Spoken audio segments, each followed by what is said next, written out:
Sir फोली क्या होता है? फॉली जो टर्म है ये बहुत इंपॉर्टेंट टर्म है फिल्म मेकिंग के लिए, जहां पर आप जो साउंड इफेक्ट्स हैं जो सामने विजिबल हैं उसको री रिकॉर्ड करना हम्म, इज साउंड इफेक्ट।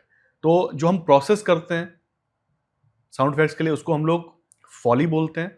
जिस स्टूडियो हम रिकॉर्ड करते हैं उसे फॉली स्टूडियो बोलते हैं। और जो आर्टिस्ट इसको री रिकॉर्ड करते हैं जो क्रिएट करते हैं उसको हम लोग बोलते हैं फॉली आर्टिस्ट।